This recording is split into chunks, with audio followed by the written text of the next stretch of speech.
Good morning, everybody. Thanks for joining us. This week we have the folks from TM Industrial. It is the parent company of both Fluid Engineering and TM Filtration. And the topic is Filtration 101, Liquid Strainers and Gas Filtration. As far as the industries represented, we do have a very, very big group. I know you've heard me say this in the past, but this is one of our largest groups we've had, which again must mean that this topic is relevant. So thank you for attending. A special shout out to the folks along the Gulf Coast. You've been experiencing it, as if 2020 hasn't been bad enough. You guys have had some wicked weather, so hopefully you're all safe and sound down there. So a little bit about us. 1914, Peerless opened for business downtown Buffalo. We did have a huge emphasis on our catalog sales. Our catalog, we put one out every year. And if you can see, it was general supplies for mills, railroads, engineers, and contractors. So we've certainly had to evolve over the years, and we did, to what we are today. And today we do operate under three major segments. First, our Peerless process group. This is our legacy business. We still do service some of those same customers, namely the contractors and the mills. But instead of selling them raincoats and shovels and wheelbarrows, hopefully we're solving some real process challenges with an emphasis on better, safer, faster, and hopefully saving some money in the process. About 12 years ago, our Procore group was started really to focus on the unique challenges that the OEMs face with tough specifications, paperwork issues, local content, local requirements, and that is what the Procore team does, working with OEMs, equipment builders, packagers, and skid manufacturers. Next, we have the High Temp Fabrication Group. We bought this company about 3.5 years ago when we did move into our new building, and these folks work on a lot of scientific surfaces, laboratory casework, and high temperature insulation. And again, the group doing this part of it is quite busy these days. Fortunately, we're helping the cause of fighting what's going on out there, so we're pleased to do that. Today, as far as the presenters, we have Rick Jackson. He is the Chief Engineering Officer from Fluid Engineering. And we also have Mike Rendon, the Sales and Marketing Manager for the TM Filtration side of things. Dan Morgan is our Continuous Improvement Manager. Greg Barrell runs our process group, and of course me, I spend most of my time with our OEMs. So I did ask Rick a little bit about himself, and briefly he did tell me that he's a recent off-road enthusiast, having gone on a trip recently with his wife and some other friends.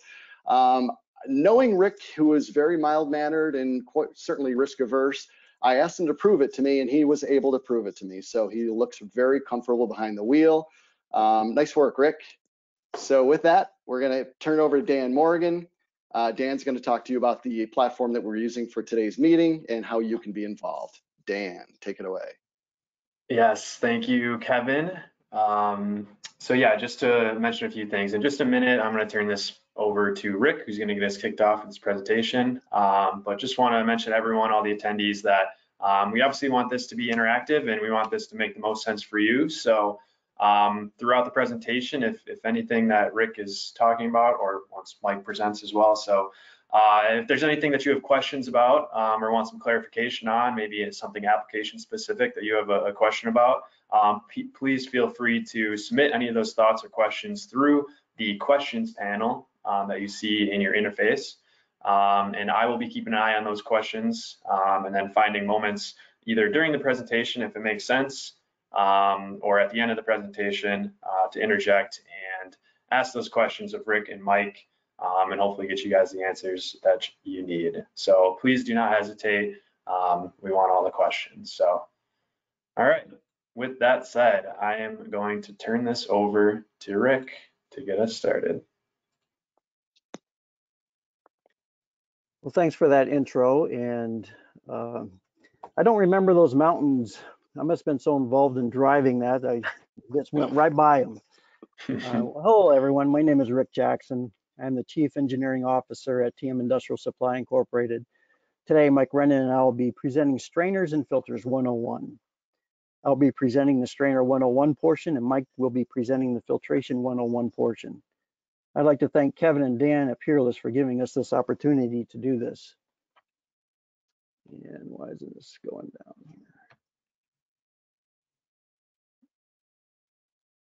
here? There we go. Some information about TM Industrial Supply. The company was founded in 1976. and manufactured separators, receivers, pulsation dampeners, and knockout pots for the air and gas industry. In 1986, the Fluid Engineering Division was established. It designed and manufactured strainers for power generation, general industry, wastewater, and water treatment facilities. Our products included Y strainers, simplex strainers, duplex strainers, and automatic self-cleaning strainers. In 1996, the EnviroVision Modular System Division was established. The focus was on water purification. Products included cascading strainers, bag filters, sand filtration, and ozone disinfection packages.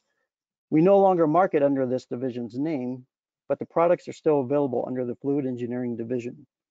In 2009, the TM Filtration Division was established. The focus was on a new technology that we developed and patented, which is a cleanable coalescing filter. This was for the compressed air and gas markets. Now, for the Strainer 101 portion of our presentation. There's a number of different definitions of strainers and filters. Industry, depending on what industry you're in, one may say this is a strainer, where someone else may say it's a filter. But for the purposes of this presentation, anything less than 3/1000 of an inch or 75 micron, we're going to consider a filter. And anything greater than 3/1000 of an inch or 75 micron, we're going to consider as a strainer. Some common strainer terms. Surface area. This is a big one. How much surface area does this basket have, or this straining element have?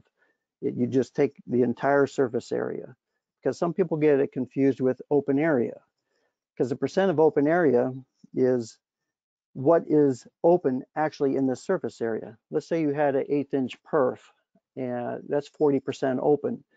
So if you had a certain size screen, only 40% of that would be considered open, which takes us to the total open area. That's the total open free area of a screen or a basket. And how you get that is you take the surface area of the basket. In this little example, it's 100 inches squared, and you multiply that by the percent open area of whatever that material is. In this case, our example is an 1/8 inch perf, which is 40% open. So if we had 100 square inches of surface area of basket, this 1/8 inch would only have 40 square inches of open area. So that's where the fluid would flow through. Open area ratio. That's the ratio between your open area in your basket and the free area, or the cross-sectional area, of your pipeline that's going into your strainer. So let's say you specify you want 2:1 or 3:1 open area ratio. Well, going back with the 8 inch, let's say we had an 8 inch inlet or an 8 inch outlet. Well, 8 inch has a 50 square inch cross-sectional area. So in order to get 2:1, you would have to have 100 square inches of free area of this basket. Or if you want a 3:1, you'd have to have 150 square inches of free area in your basket. So that's sometimes how people get confused on the open area ratios and the percent open. So we're just trying to define what those really are. And then you have the retention size, or the micron rating. And this will refer to the physical size of the screen or the basket opening. The density of the fluid, it's just like for water, it's 62.4 pounds per foot cubed. Or if you're working in the metric system, 1,000 kilogram per meter cubed. And density is very important, along with viscosity, in determining what pressure drops you're going to get across this strainer or filtration device that you're going to be putting in. Going on with viscosity, it's just the fluid's resistance to deformation. The viscosity of water is 1 centipoise. So if you had something like honey, I think honey is around 80,000. It's just an extremely high number, centipoise. So you can see a big difference. Some common strainer codes and standards that we design around are listed here. Some of the biggest ones are the ASME code we design. We have a U stamp as well as an R stamp. Canadian registration, our friends up north, we send designs to, and they register them up there. ABS, we have dealt with number of times in order to put our vessels onto a ship. Then you have your UL and your CUL and CSAs. We've also worked with Australian standards, New Zealand standards, and of course with all the electrical, we have our NEMA. Yep. Some common strainer materials. Our biggest ones that we fabricate with are the carbon steels and the stainless steels. We do have cast iron. You can get strainers out of cast steels, cast stainlesses. Depending on where the application is going and what's going through it, sometimes you may have to look at super duplex stainless steels. Those of you that have used strainers or have to specify strainers, you're always looking at what material is best, but then you're also looking at what is the cost of this material going to be. Because some people may say, I want a super duplex stainless steel, but that's very expensive. And then we get onto the coatings. Well, maybe I can use a carbon steel that has rubber lining, or maybe I'll put some type of powder coating on it. So there's many different options that you can use with constructing of a strainer in its specification. I got some examples of mesh, perf plate, and wedge wire here. Your typical mesh sizes are 2x2 all the way to 500 by 500, and that just counts the number of wires per inch. Above 500 mesh, we typically use like a Dutch weave or a Dutch 12 weave, and those can get really low in micron rating, about 2 micron you can get down to. There's even certain filter papers you can get even lower than that. Your perf plates are usually between 1/32 of an inch to 1 inch diameter in perforations. And then we have the wedge wire that we use in certain applications. The wedge wire is very sturdy, and we can get that all the way down to 1/1000th of an inch, 25 micron, which we would consider as a filter, all the way up to a 1/2 inch slot. And here's one big thing to always remember. Rule of thumb for sizing the basket retention. Smallest is not always the best. One thing that we like to use as a rule of thumb is whatever you're trying to protect, your perforation of what it is protecting should be 1/2 to 3/4 of that recommended size. Because if you go too small of an opening, you get into a larger equipment in order to get it to be sized properly. And also sometimes you're getting into a lot of maintenance costs trying to clean these things or trying to keep them up and running. One example we have is like for a pump protection. Say we're trying to protect a pump and it can handle 1/8 inch diameter solids. Well, if you use a little formula that we have, 1/8 of an inch times 1/2, you get 1/16 perf, or 1/8 inch times 3/4, you can use a 3/32 perf. So that's the range that we would use to determine what size you actually need to protect that pump. You don't need 1/8 of an inch because you may get something bigger than that through, unfortunately, because if it turns one way or turns sideways or goes straight through, that's the reason why we go a little bit smaller. But you also don't want to go way too small, or you may be collecting so much debris that you're always cleaning it, and it's not able to be kept up with if you had like an automatic type strainer. It would just plug right off. So just some types of strainers. There's various types of strainers. You have a disc or plate strainer, you have a cone strainer, you have Y strainers, T strainers, elbow strainers. We've got a variety of strainers. Simplex, bag filters, blowdowns, duplex strainers, automatic self-cleaning strainers, and automatic slurry mixer strainers. Just going to touch on each one of them just briefly. This is a disc or a plate strainer. You can see it's exactly that. It looks like a disc.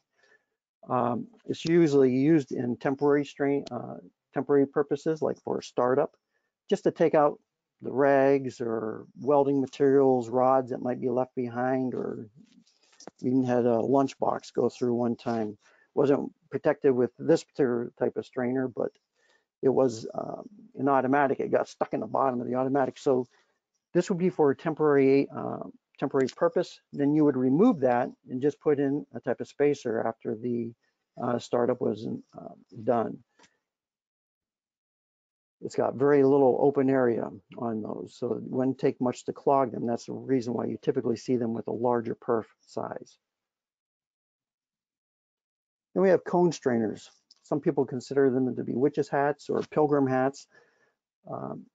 These also are designed to be temporary, but often they're left in place. People just leave them there because, hey, they're not hurting anything. We're just going to leave them there. And if you look at, if I can get my little pointer up here, if you look at this cone strainer here, you'll see a silhouette of an additional cone here. So even though it's a simple design, we inverted a cone inside the outside so it would increase the area or filter area before it would actually plug or clog. So even though they're a very simple design, as you can see, there's different things you can do to increase the area, even if you only have, say you only have 5 foot, but you want a certain amount of open area. There's different things that we can do with a cone to increase that area to still remain within that constraint that you have. We have Y strainers. These are typically used in a steam application. They have a blowdown connection on them. Here's a blowdown connection on this one. There's a blowdown connection on this one. And the whole idea behind this is once it clogs, you can put a valve on that and you just open the valve and whatever is accumulated in the strainer will blow down. Well, if it blows down a certain amount, then you'll manually have to clean it. So one bad thing about these is if you have to have it in a line that you can manually shut down if you have to clean it or manually clean it. Typically also the open area in these baskets, depending on what perf or mesh you're using, isn't the greatest. So if you got a real dirty application, they will typically clog up fairly quickly. And as I mentioned before, typically they're very widely used in a steam application. We have T strainers. This also is a manual, has to be manually cleaned.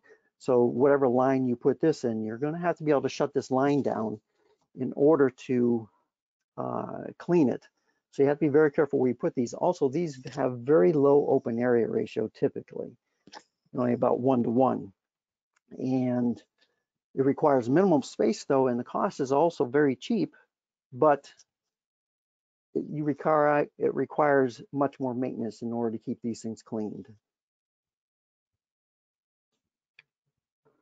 We have elbow strainers that can go on the end of the line, as we were showing here.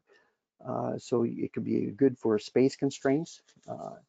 And again, it's where you would have to shut the line down in order to clean the screen. We have bag filter housings where they use a disposable filter. So once this plugs or clogs, you pull this out and you have to throw that away. So you have disposal costs with bags. You have single housings. This was particular as a three bag filter housing. You can get them as high as 20, 24 bag filter housing, quite large units. This is simplex and basket strainers. You can get these in cast, or you can get these as fabricated. And along with any fabricated unit, you can see a myriad of different types of cover designs that you can get. Some are quick opening, some are just straight bolt through, but there is a myriad of different types of covers that you can get on the fabricated units. And one nice thing about these simplex strainers is the flow is, here's the inlet, I can see where the web is welded in here.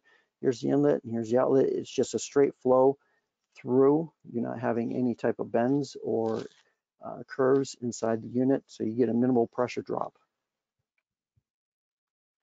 You have blowdown strainers.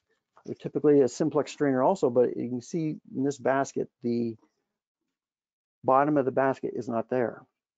So it acts kind of like a Y strainer where the debris accumulates on the basket. And when you get a higher differential, this is connected to a blowdown valve. You open the blowdown valve and theoretically all the debris gets blown off. What's not shown here is there are certain applications where you can put a connection on the side, on each side of the basket, and actually spray the basket at the same time that it's blowing down in order to help facilitate it being cleaned. Yeah, Duplex Strainers. They're kind of a hybrid of a simplex, whereas these ones have a flat top basket, and you see there's quite a different array of how the flow has to go. In this one, it's an inline type where it comes in, comes up, goes around and down below, and then back out the outlet. Where we have this one here where it comes in the top, goes through the basket, and then comes out the bottom. You can automate them. You can have one single lever. You can have multiple levers, or you can put individual actuators on them. And again, we can also supply them as a cast. So there's different types that you can get with these duplexes. And we have a short video that just shows the way that the fluid goes through these units. So it comes in the top, goes into the basket, comes out the bottom. And you see just one side works at a time. So if you have a system where you are not able to shut the system down while you manually clean something, this is ideal. Because when it clogs, you see you just switch it over to the other side, and you can pull this basket out, clean it, and then after it's cleaned, you just put it back in. And now you just wait for the other side to clog, and then you go back over to the other side. And you can put the inlet and the outlet in different orientations. I showed you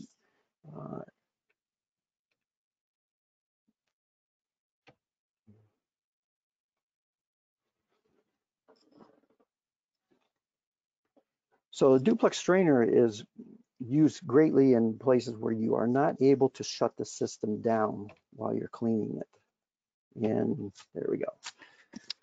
Now we have automatic self-cleaning strainers, which are the more expensive, but also less maintenance because you don't have to have someone go in and actually clean the baskets. So they're installed in applications where the flow cannot be interrupted or where automated cleaning is desired or required. They typically have a 2-to-1 open area. They can be in cast or fabricated, and the cleaning cycle is fully automated. This is a fairly large one at a water treatment plant. These were made out of aluminum bronze material. This has a special configuration for a blowdown on it, as well as the automatic self-cleaning on it. So there's just many different options with that. So how it works is it comes into the inlet here, comes up into the straining element, comes through the straining element, and then goes out the outlet. When it becomes dirty, what's going to happen is it will get a motor will energize. There's a ball valve here that will open. This will rotate, and it will actually suck off the debris off the screen and be removed. And one nice thing about this design is it uses the dirty water to clean the screen.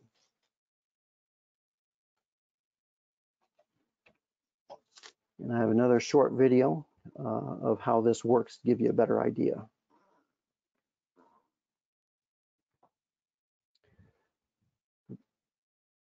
So our motor energizes, the backwash valve opens, and it starts to rotate. And as it's rotating, it is cleaning, removing the debris off the screen, and you're taking this to a sump area or a pond or down the drain, depending on what you're removing. So this gives you a top view of how it is actually working.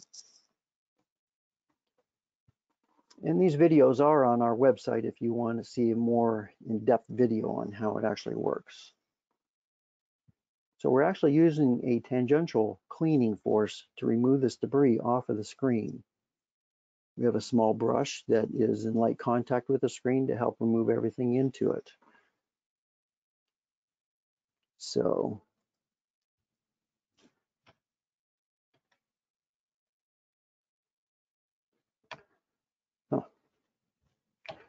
there we go.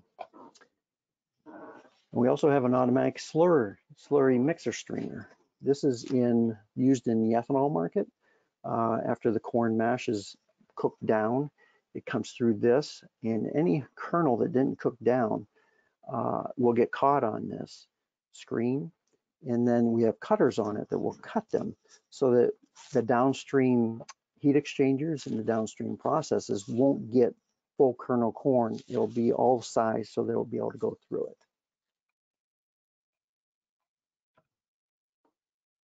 Some strainer markets. You have general industry, power generation, water and wastewater treatment, petrochemical, pulp and paper, refineries, food and beverage, irrigation, virtually any application where solids or debris need to be removed. This particular one went up into a place where they were taking water from one lake and putting it into another lake to protect it from zebra mussels from getting into the next lake. This is a water treatment plant, and this is also a water treatment plant. Now, some things, if you're specifying a design, a strainer, to think about. What is your design and operating pressure? What are the flow rates? What is the process fluid? What is the density and viscosity? All these things are very important for us as a manufacturer to know so that we can properly size and properly sell you what you would need. So that concludes the Strainer 101 portion of this presentation. So if there's any comments or questions, let us know. If not, I guess I'll turn it back over to Kevin or Dan. Yes, thanks, Rick. At the moment, there's no questions, but Rick is obviously going to be sticking with us through the rest of this webinar. So if anything comes to your mind that you want some clarity on or have a question of for this portion of the presentation, you can definitely still get that question in, and we'll make sure to get it answered at some point. Also, just want to mention that like those videos that Rick played were awesome. Those are great visualizations. So we'll make sure to follow up and make sure you guys know how to access them through their website. And then there will obviously be a recording of this webinar available to you. So with that, I'm going to turn this back over to Mike, who's going to get us going on the second half of the presentation.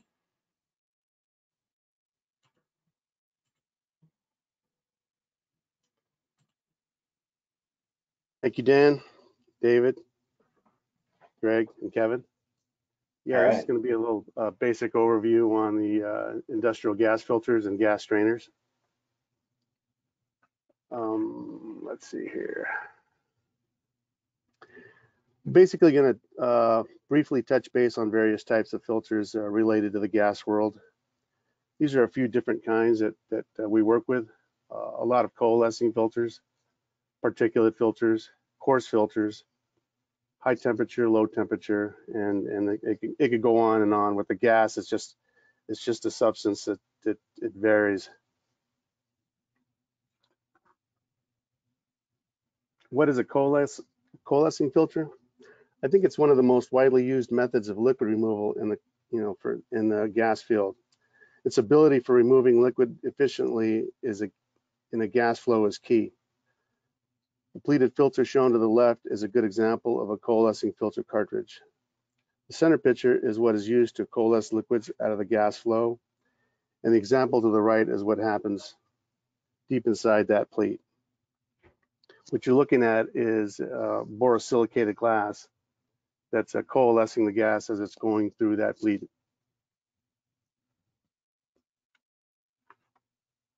Here's a slight small animation of what's actually happening.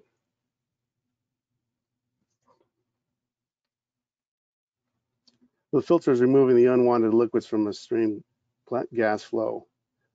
This particular filter has an inner core membrane for gas polishing.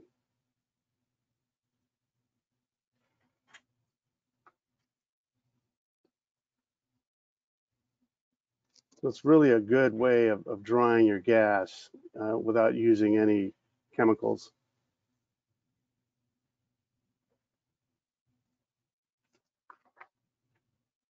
These are some of our coarse filters.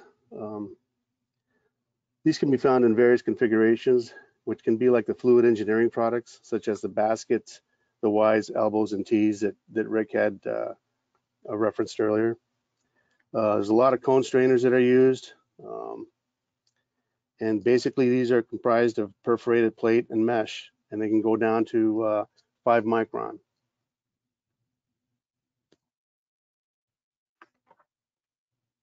Here we're looking at a multi-stage pressure filter.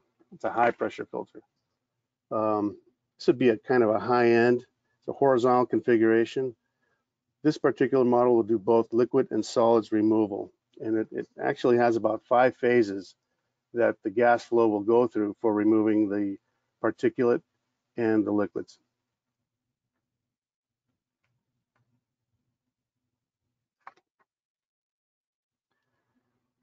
These various shapes and models are available and can always be made to fit to a customer's requirements and existing pipeline layouts. To the left, you have a single phase small filter, single filter. The middle unit is a horizontal. Obviously, there may be a lot of liquids in this particular application because you have that little tank below it to collect those liquids. And then the one on the right is a larger multi-filter unit that's actually, this particular one is being installed in Ohio.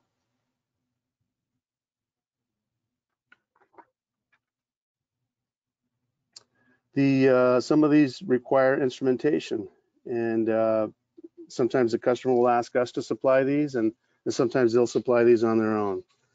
This particular model shows a differential pressure gauge, a pressure relief safety valve, a ball valve, and a pressure gauge. And these may be items, or these are items that we'll probably reach out to Peerless to supply. Here's your plug, guys.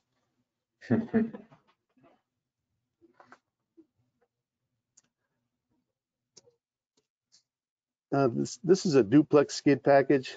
There's 2 filters, which allows for the uninterrupted service. Similar to what Rick was showing on that video on the previous presentation. Note the purple piping. This system has a nitrogen purge system for preservation during shipment and storage. This is a unit that went out to the petrochemical plant here in Monaca, PA.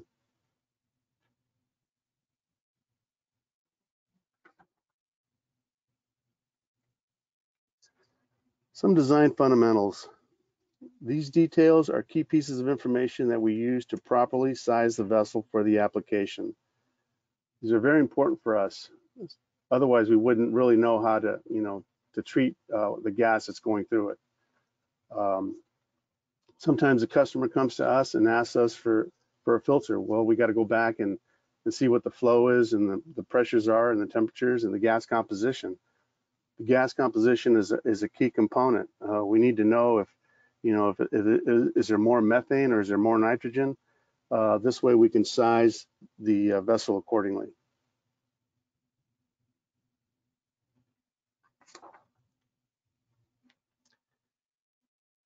These are some formulas that we use, and they're widely used throughout the industry. When the data provided from the previous slide, we plug those into these formulas, and it allows us to do our calculations. We do have some in-house formulas that we also use. They're proprietary, and that it helps us design an efficient and small unit, or smaller unit, so we try not to oversize.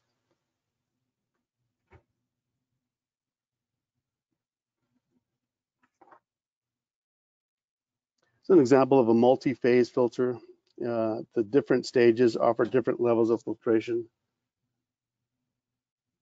The lower part is a centrifugal separator. And then you get to the second stage and it's a mesh scrubber, or it can be a vane demister.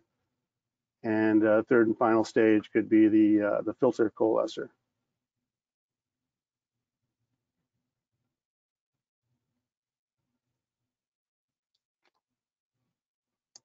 Some filter terms.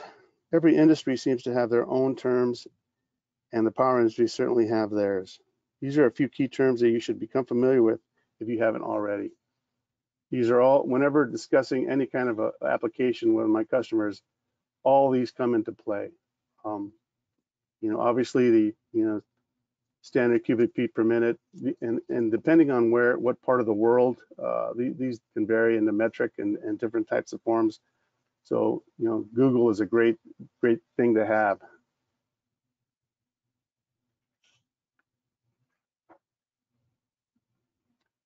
Identifying some of the contaminants. Contaminants like water, oil, and particulate. These are unwelcome components in the gas application. And these can be found all together in one or the other. Some of these can actually be harvested and repurposed, for example, the NGLs.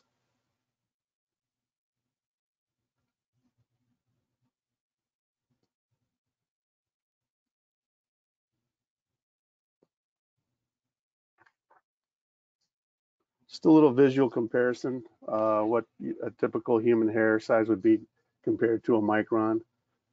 Our gas filters nominal are 0.2, and so that kind of tells you, how far down we're going to go down to removing the contaminants out of a gas flow.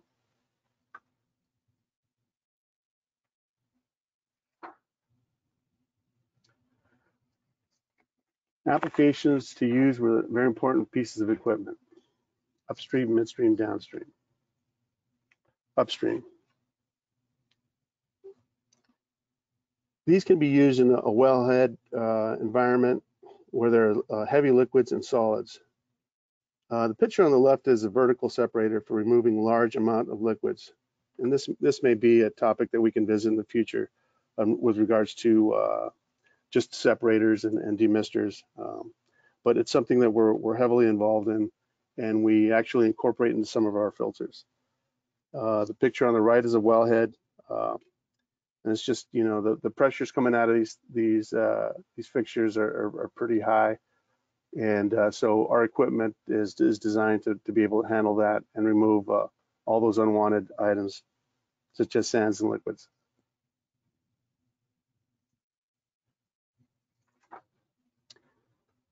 Midstream. So when moving the gas, for example, or it's being collected from a wellhead and moving to another location, you have to go through compressor stations, through a pipeline.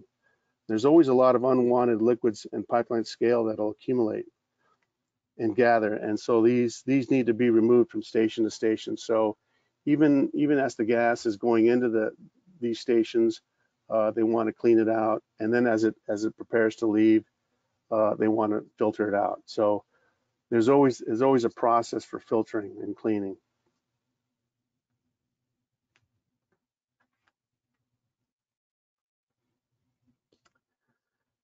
Downstream is this list can be enormous. These are a few examples of where our gas filters are widely used. So when you look at the one picture with the two bubbles, that's an anaerobic digester system in South America that actually our chief engineer Carl was involved with. The lower picture is of a export LNG plant. So there's a lot of strainers, coarse strainers mostly, and they actually got to be rated for low temperatures. Picture on the right is a picture of the Shell petrochemical plant where we have some equipment being installed, and that's currently they're going through their construction phase. You can see a lot of activity.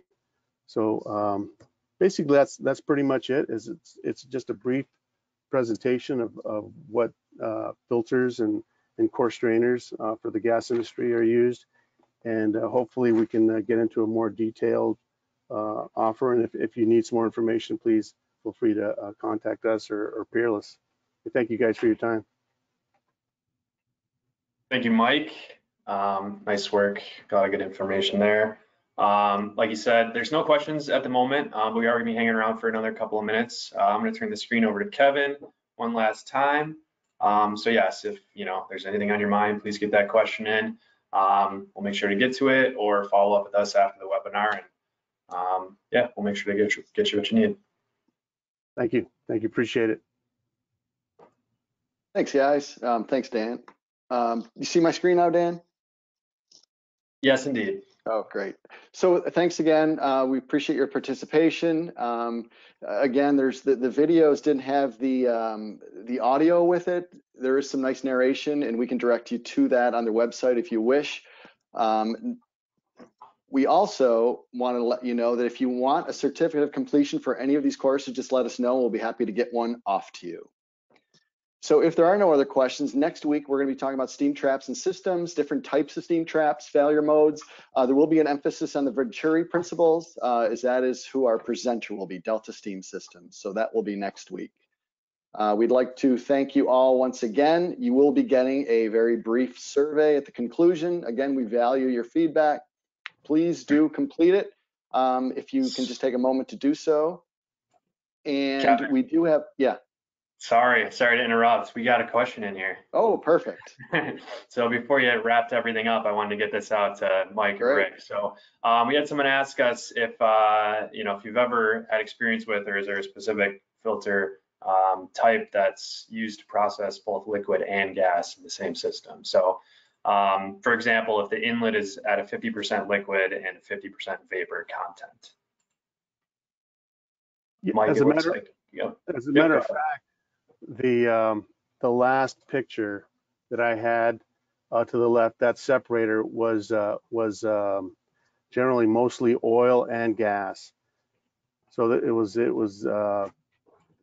kind of built for that same purpose of removing mass amounts of liquid and then taking the gas out. Okay, perfect. Great. Well, thanks for that question. We'll make sure to follow up with anything else if you have any follow-up questions on that. But I think that's it for now, Kevin. Sorry for the interruption. No, that's awesome. I would have just kept going, so you had to stop me. So. All right. Once I get moving. So again, next week we will be having steam traps and systems. Past recordings are all on our website. And again, if you want anything tailored specifically for what you're doing, we will absolutely work with you to try to accommodate to the best of our ability. So thanks again. Have a safe week, and we will talk to you next Wednesday, September 30th. Take care. Thanks again, guys at TM. Thanks, everyone. All right, thank you. Yep.